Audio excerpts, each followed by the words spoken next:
Morning, Justice Francis. Morning, Athenians. Very happy to be here. It's my first time to speak before an Ateneo law crowd. I used to do some lectures at the Loyola for Pol Sci students, but I think I remember. This is really my first time to speak. I'm quite aware of the limitations, the difficulty of trying to understand the case within a span of 1.5 hours. It's really information overload. In my case, for example, it took me about 2 months to get a grip of the case. And so, I mean, compared to 2 hours, 2 months, there is such a big disparity there. So I thought I'd be able to help you by giving you another aspect of the case, which is the official narrative. I don't think I can give you the official narrative in 5 hours or even 10 hours. So I might as well just give you some snapshots of how this entire litigation played out. Let me start by telling you of how I became Solicitor General. I remember back in 2013, I was enjoying my life in UP College of Law. I'm a full-time member of the faculty. I teach 8 hours per week, and I serve the rest of the time. And so it was a very happy life for me. Justice Francis Jardeleza tells you about the day when they filed, which was also the day when the oral arguments for the cybercrime law was supposed to take place. That was also the day when he called me to invite me back into the OSG. My first time in the OSG was in 2001 after EDSA DOS. Sonny Marcelo, who was a new Solicitor General, was looking for a public law guy, and my roommate at the time was his brother in the fraternity, and my roommate told me that Sergeant Marcelo was looking for a constitutional law guy, and I said, okay, I want to join.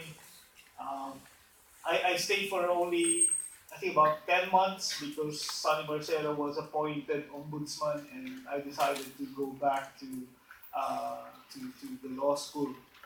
Then fast forward 2013, I remember the day, Justice. I was on my way to my favorite tea store, parking my car. I called from Sergeant Jardeleza, and I said, this has to be serious.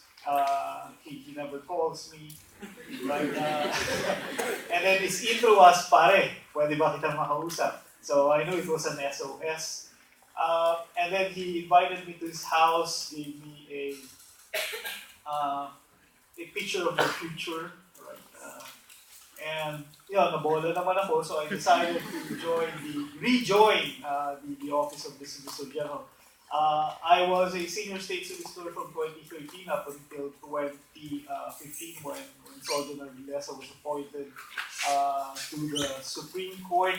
I basically handled consti and policy cases for him. I wasn't even part of the West Philippine Sea team.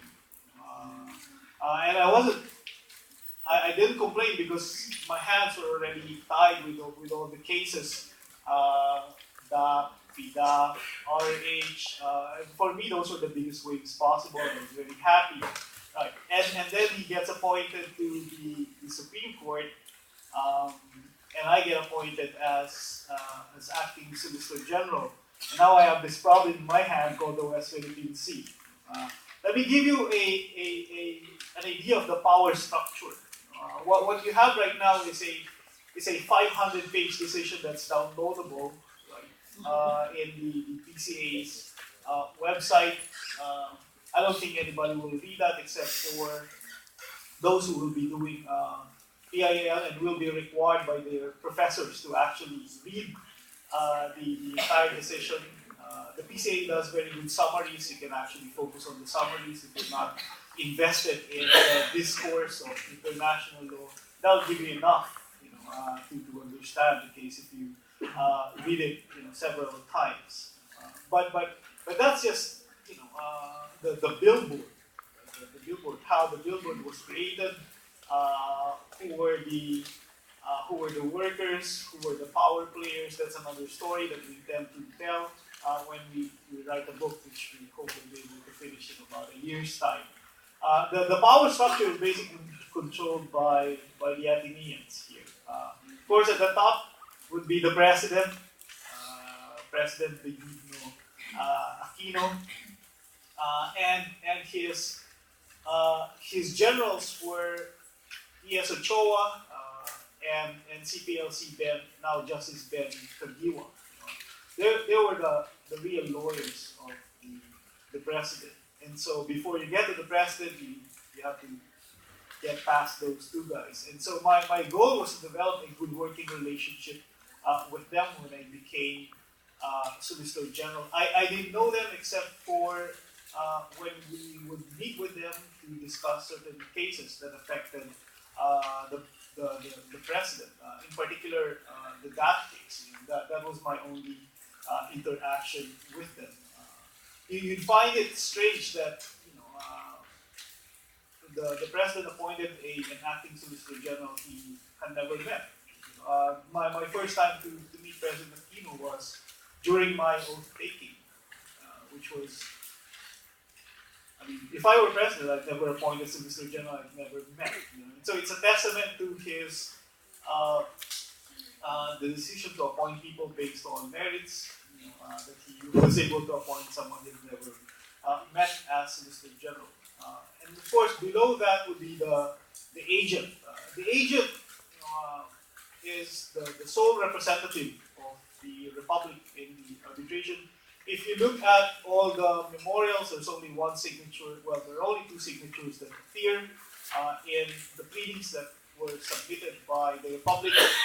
The signature of Justice Francis Jardeleza and my signature. Of course, we won, and so we can rest assured that for the rest of our lives we'll have some rock star status. But really, the Solicitor General as agent is the guy who's supposed to take the blame for everything, even when we lose. Right? And so the goal is to not lose at all. Why? Because the president can always say, well, I got bad advice from the Solicitor General, and the Solicitor General can say, well, I got bad advice from foreign counsel. The buck stops with you, right? For legal, that's basically the power structure for the legal department. Of course, there's the political side of it, and for the political side, you would have the relationship between the president, the executive secretary, and the secretary of foreign affairs. SFA Albert Rosario is not a lawyer, but of course he's the one who he is the face of the case, like, outside of the Philippines, because he's the representative of the president. Right? So what is the role of the agent? I can do this through a metaphor, and that is a metaphor of a team manager of a basketball team. Right? So the agent is the team manager. So you have foreign counsel, Foley Howard, headed by Paul Reichler. They're the best in the business. And so I used to call Paul Reichler as the Michael Jordan of these types of disputes. And in fact, he is. He had a very good team with him. It's an international team. And so he is also the playing coach here. Your job is to manage that team. So basically what your job is to understand the policy implications of everything that they did, which means you have to understand the legal implications of what they did and communicate the consequences of anything and everything that they will do to CPLC Ben Kagiwa, E.S. Ochoa, and later on, if necessary, to the president. The greatest power of the Solicitor General is the power to withhold the signature, because you are the agent. You're the one who signs off to anything and everything that foreign counsel will do. The moment you say no, they cannot do. The moment you say no, they cannot do. It's as simple as that. And so just like any team owner, right, you have the power to hire and fire. If I said, we need to replace Michael Jordan or a point guard or a center, you can actually do that. As team owner, you're responsible to, as team manager, you're responsible to the team owner. Basically, the team owner here would be the president. And the team owner would be responsible to his stockholders, and that would be the entire Filipino nation. So I thought that would be the perfect analogy for the role of the agent and the role that everybody else played during the arbitration. And when I became Solicitor General, that was already in the middle of the arbitration, or about a third of the arbitration. The memorial had already been filed and signed by Justice Francis Jardeleza. So the first question that was raised before the Office of the President was that who should replace Justice Francis Jardeleza as agent. There was a question because there were those who were interested in becoming agents themselves. There were some people who were interested in becoming co-agent. There were others who were interested in becoming sub-agent. I had no interest in becoming agent in the first place. Why? Because I was very busy as Solicitor General. I remember my first scheduled oral arguments was the oral arguments on EDCA. That was the first big test for me. I had appeared previously in the RH case and in the Corpus case before the Supreme Court, but that was as senior state solicitor. If I get wiped out, I can always say, well, I got bad instructions from the Solicitor General, right? Francis Jardeleza. Right. So there's always a deniability when you're right in the middle or below. But if you're the head of the agency, there's no one else to blame but yourself. And because I am a constitutionalist, not a public international law guy, I really wasn't sure whether I was fit to handle this particular case. I'm not worried about the magnitude of the case. I was worried about, the time it would take me to get a grip of the case. It took the Office of the President several months to decide on the particular question of who should become agent. I became Solicitor General in an acting capacity August 2021 of 2014. Malacanang decided the issue sometime in March of 2015. And so in the meantime, Justice Francis Jardeleza, as a member of the judiciary, kept on signing the submissions for the Republic. And so what made them decide that the Solicitor General should be the agent? I think the initial decision of Malacanang was to give the decision to someone else. But I think in the end they realized that we needed to protect the president. If something bad really happens, it's the lawyers who are going to get blamed anyway. And so might as well take on the responsibility. The most disappointing person on that day was me, right? Because I really didn't want to take on the case in the first place. As soon as I became agent for the Republic, I knew I wanted to clarify my goals. And my goals were rather simple. Achieve an efficient win for the Republic, reduce the impact of potential losses, protect the president. Those are the three things. Achieve an efficient win. There's so many ways, right, to argue a particular case. There's so many policy decisions that you can take. Right, but what is an efficient win? A win that that maximizes whatever it is you want to get without the downside of a potential loss. Then, of course, protect the president. This is his legacy or just his soldiers. In the end, it was his sole responsibility whether or not to risk the Republic in this type of a litigation, given the opponent. And so he will forever be blamed for any loss. and so protect the president, which meant that we needed to define a win. What is a win for us here? Theoretically, you can say this is a win, this is a win, this is a win. But there are so many ways you can define a win. So what is a reasonable win? What is an acceptable win? Which means you also have to define what is a reasonable loss, what would be an acceptable loss. And only the president and his agent can define that. Foreign counsel, number one, because they're foreigners, would have very different interests. Foreign counsel's number one interest, of course, to get paid, because they're doing this at a purely professional level. Win or lose, they're going to get paid.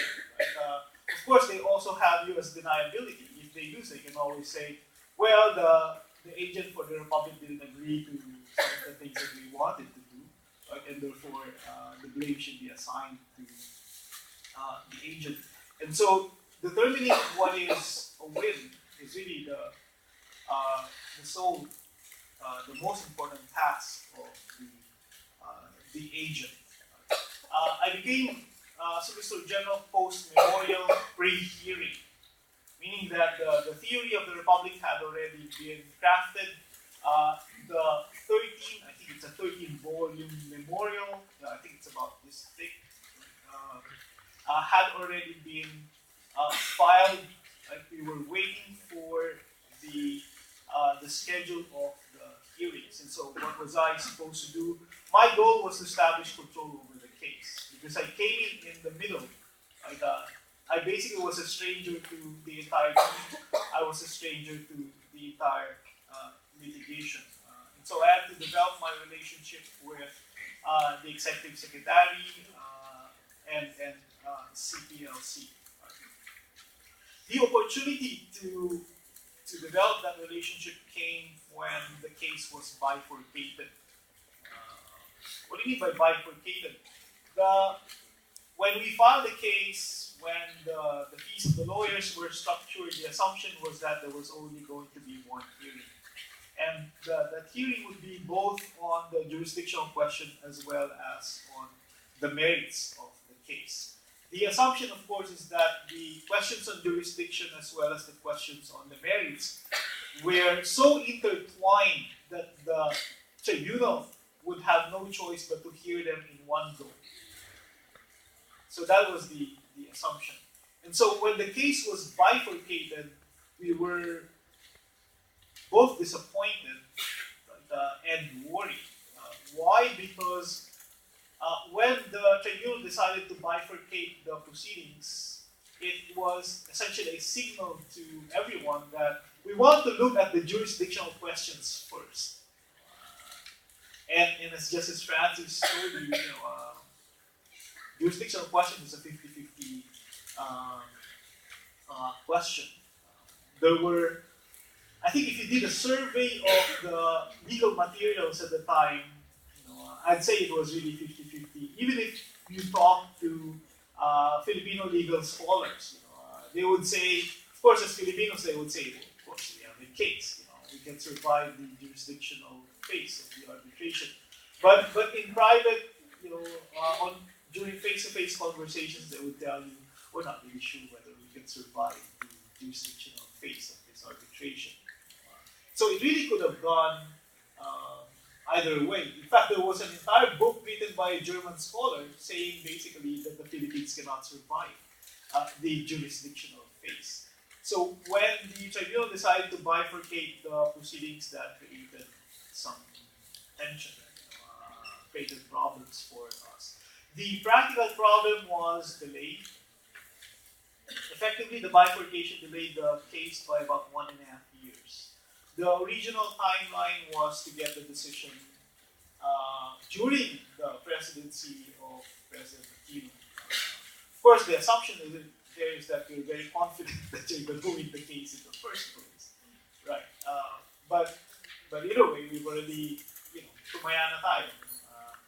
And so that was the first complication. The other complication is with respect to what we thought were the merits of our case. Now, if the tribunal says we want to look at the jurisdictional questions, So you have to think for yourself whether or not you filed a good case. I mean, maybe we got so focused with the merits of the case because we were so outraged by the 9-dash line. We forgot that every tribunal would look seriously, especially an arbitral tribunal would look seriously at the question of jurisdiction. It's not like the Supreme Court of the Philippines, where, with all due respect, Justice Francis Jardeleza, right? Almost every case would be a case that they can hear, right? And decide. You don't have a grave abuse of discretion clause for the UN clause that will practically justify assuming jurisdiction of the case simply because it is a matter of transcendental importance. Right? And these are European guys. European guys are very doctrinal in their approach, very textual. They're really serious about questions of jurisdiction. Right? And I remember, I think that was my first presentation before the office of the president, before the president. And I was asked basically the same thing, what do you think is going to happen? What do you think? I was quite aware of the problem with Justice Francis Jardeleza because during my talks with him, he talked about this concern about giving a number. And so my way out of it was to talk about levels of confidence. So you don't give a number, but you speak about levels of confidence. So I divided the case into several segments. Say, for example, the question with respect to the 9-dash line. I'd say we have the highest level of confidence with respect to the invalidity of the 9-dash line. Right? In moments of arrogance, I tell people, even law students can argue that particular aspect of the case. But of course, that's not true. But just to reflect, just to communicate to you the level of confidence about the problems, the legal basis for establishing the 9-dash line. I always tell everyone during my presentations that we had a very high level of confidence that the 9-dash line is going to go down. The question is, what kind of language will the tribunal use? Right? Would it be a strong language? Would it be a calibrated language so as not to embarrass the other side? Because that's part of judicial statesmanship. Right? The second is with respect to the northern portion of the claim, which is with respect to Scarborough Shoal. And so when I'm asked about my level of confidence, I'd say I'm a bit confident about our ability to win that particular issue, meaning the declaration that Scarborough Shoal is just a set of rocks. Because if you look at the photo, these really are just a set of rocks. No vegetation. It would be very difficult to justify a declaration that they are fully entitled islands, entitled legitimate islands with a claim to an exclusive economic zone. Plus, with respect to the northern portion of our claim, that's the only issue that's involved, the major issue that's involved. And so the question is rather clean, and the answer can easily be anticipated. So, with respect to the southern portion of the claim, the Spratlys group, with the particular issue of Tito Aba, Pag-asa Island, when I'm asked, I'd say we have a fighting chance. We have a fighting chance. Meaning you just want to fight it out, right? And you think you have a chance. You really don't want to say it's 50-50, it's 60-40, it's 40-60. I'd say, well, when pressed, what do you really think of our chances with respect to the southern portion of the claim? I'd simply say, we think we have the best form of the argument. Right? Whether or not we can win it, we will present the best form of the argument. So I think that's, I've been rather consistent about that particular assessment. Very confident, some level of confidence, and then fighting chance. And so when the case was bifurcated, we had to really sit down and think about the chances for winning this case. We considered it as a loss, primarily because, again, we thought that the issue of the jurisdiction was so intertwined with the merits question that there was no way that the tribunal would bifurcate. Of course, the moment they decided to bifurcate the the possibility that the case would be dismissed without going to the merits became a real possibility for the Philippines. And I'm sure the other side saw it as a form of a win for them. Prior to the hearing on jurisdiction, there was also a question of whether or not we ought to file for provisional measures, which is a question of the TRO. China started its island building activity in 2012. There was an initial assessment of whether or not we should ask for provisional measures in the form of a TRO. The initial response and the initial decision of the legal team was we should not file yet because we're still trying to scope out the temperament of the tribunal. We don't want to place upon them the burden of having to decide the legitimacy of China's island building activity at a very early stage of the arbitration. And so prior to the hearing, the question was whether we should also ask for provisional measures during the hearing on jurisdiction. And that was a big issue within the legal team because on the one hand we saw the scale of the island building exercises. Everybody was outraged. At the same time, you're trying to strategize. What is the best time? When is the best time to ask for a declaration of the validity of these island building exercises? And my ultimate decision was not to ask for provisional measures. Why? Because of the chances that you're asking something big from the tribunal immediately after this loss on bifurcation. Number two, everybody knew that China was not going to respond anyway. And so ultimately the strategic decision was to delay the question, meaning to have the tribunal decide on the legitimacy of the island building exercise of China on the merits phase. Right? Let's do that on the merits phase because we're not waiving anything. I think it turned out to be a good decision for the legal team because you didn't ask something big immediately from the tribunal. We were able to avoid the dangers hooking them. So that was the first big test. I remember the president followed so many people, had a big discussion. We did Malacanang. Ultimately, he asked for the vote of everyone.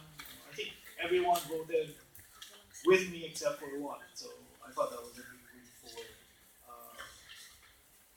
insofar as I was concerned, because I was trying to assert control over the litigation. We then proceeded to the hearing on jurisdiction, which was basically our first meeting with the tribunal. I had a chance to meet or to see one of the arbitrators in a conference, but of course you have to avoid it because they're your arbitrators. You wouldn't want to be seen by the other side as being cozy, right, and friendly to the arbitrators. And so the first formal meeting between the Philippine team and the arbitral tribunal was during the hearing on jurisdiction. We brought a sizable delegation and was quite criticized for that. But there's no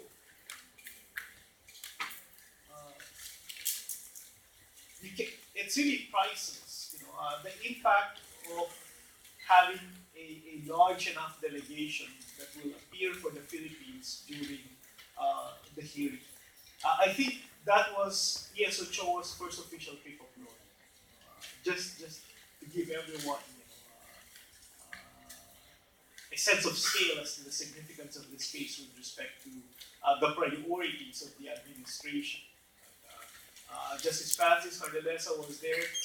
I had him appointed as special assistant to the agent, like of course SFA Des Rosario was there, CPLC Ben Kajiwa was there, um, Deputy Executive Secretary for Legal Affairs, Maynard Guevara was there. Again, our bosses from Ateneo, all of them were there.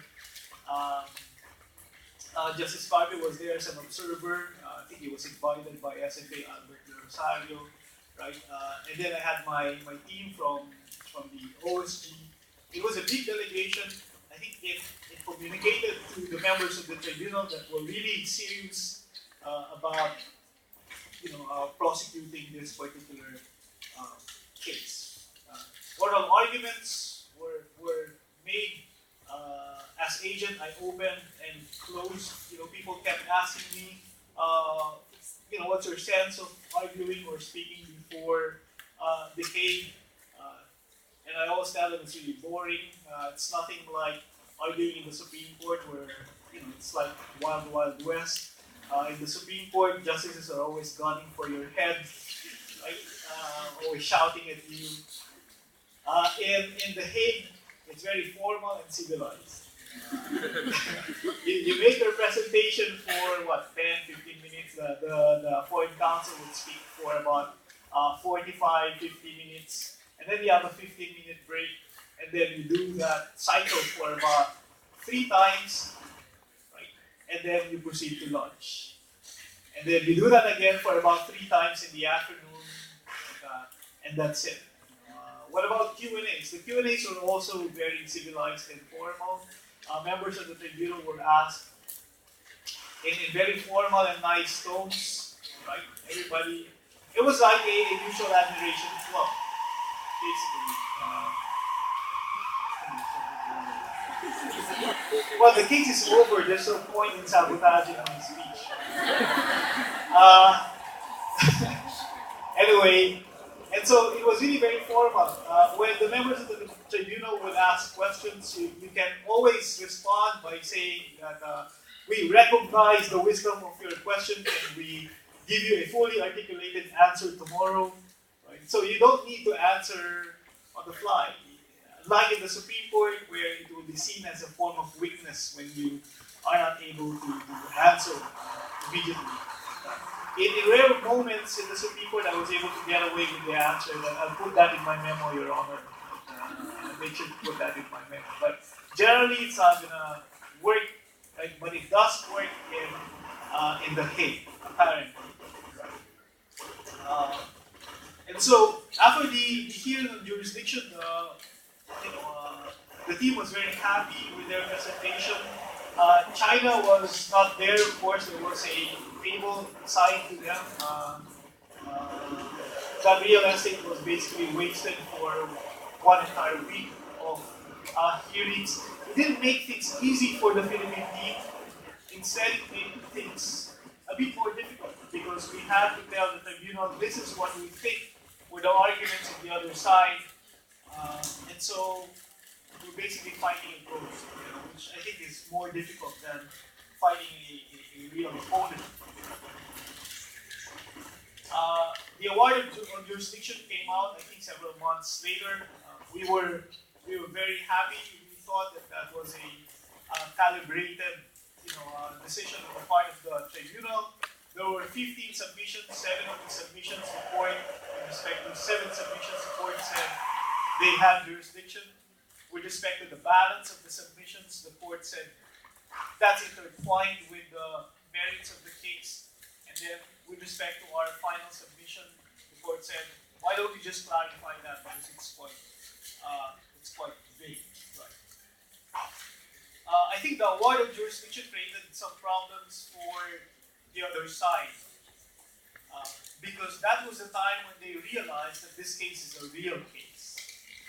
The moment the court basically said, we intend to rule on half of the questions presented by the Philippines, I suppose the other side, the lawyers of the other side had a lot of discussions about the wisdom of not participating in the first case. It's possible possible, of course I'm speculating here because I'm not on the other side, that the initial calculation was really that the case would be thrown out on jurisdictional grounds. And I wouldn't say they were crazy in thinking that, because it really could have gone either way. But given the reality, the decision of the tribunal, I think they realized that they might have made a mistake in not participating. Who knows what could have happened had they decided to participate? They could have presented stronger arguments on jurisdiction. Maybe their presence alone would have created an impact on the members of the tribunal. No one knows. No one can say that. No one can now say, well, this is what would have happened had they decided to participate. That opportunity is gone for them, to their regret. I think that was a big question that was a big problem for them. For us, we became more acutely aware of the problem of the overlapping entitlement. Because, like I mentioned to you, the court declared that it had jurisdiction over 7 of the submissions. The court also said that it will delay discussion on the merits of the jurisdictional question until after the hearing on the merits. Meaning that it considered the question of jurisdiction as intertwined with the question of the merits with respect to the balance of the claim. And the only assumption there, which is stated clearly in the decision jurisdiction, is the possibility of an overlapping entitlement. And the possibility of an overlapping entitlement is only with respect to, well, the central feature there is basically Ituaba. You can also consider Pagasa or Pitu, because they're the ones that had the best chance of being declared as proper islands in the Mungo sense of the word. And so half of our submissions basically rested on the court determining whether or not Ituaba and Pagasa were proper islands or just rocks under the Would it be better if I use this point?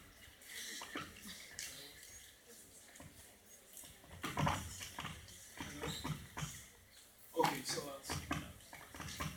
Right. So we can now move forward to the hearing on jurisdiction. I'm sorry, the hearing on the merits. The central worry during the hearing on the merits is basically this particular question. During the hearing on the merits, we became even more convinced that China's 9-dash line would have to go because the time, the 6-month lag between the hearing on the jurisdictional hearings and the hearing on the merits gave us even more arguments against the 9-dash line. We were also able to improve our arguments with respect to the status of the feature. 6 months gave our team enough time to do more research, to get satellite imagery, EO map, studies, everything, the works. So during the hearing of the merits, this was basically the big question. And the real question was, what do you do if one of the features were declared to be a proper island capable of generating an exclusive economic zone? And there were proposals that were made as to how to deal with the particular question.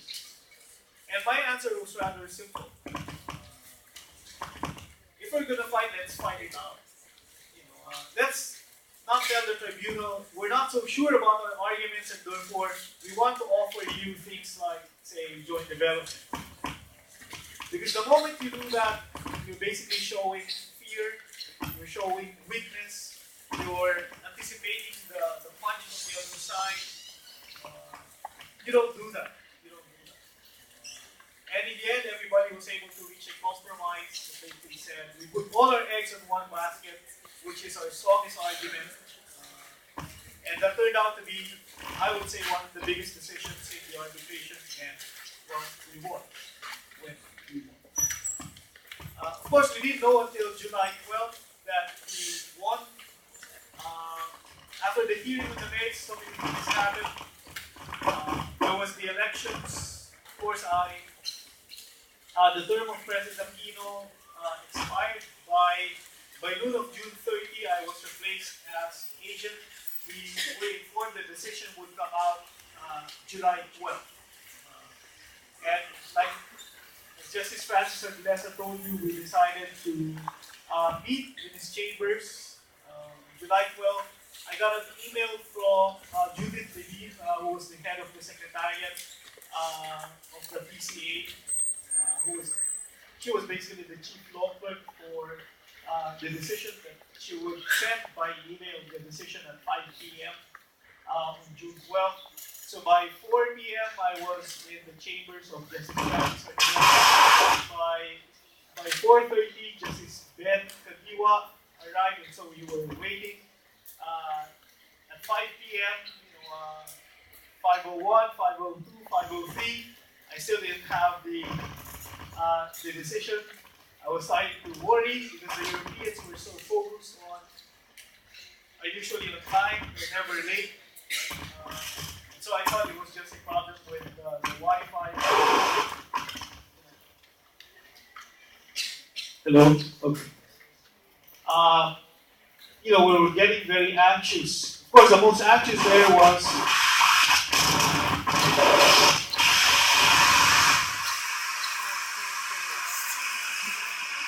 speaker.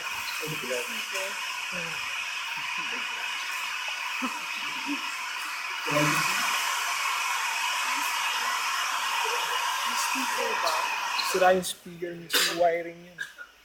Hindi gumagana yung speaker kanina.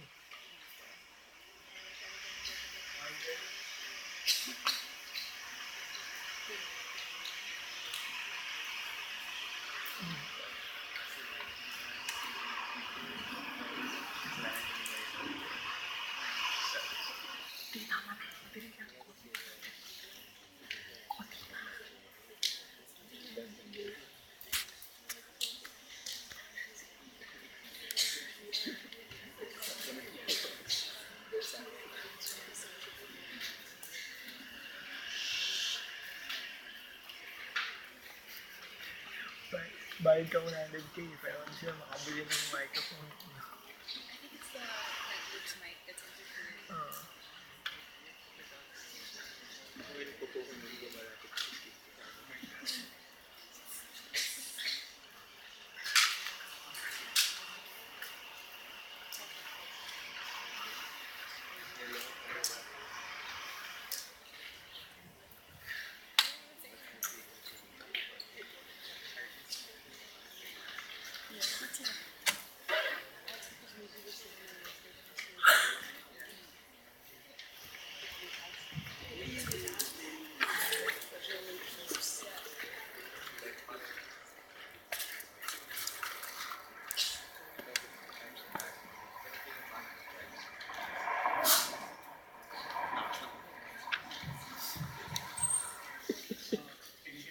Yan.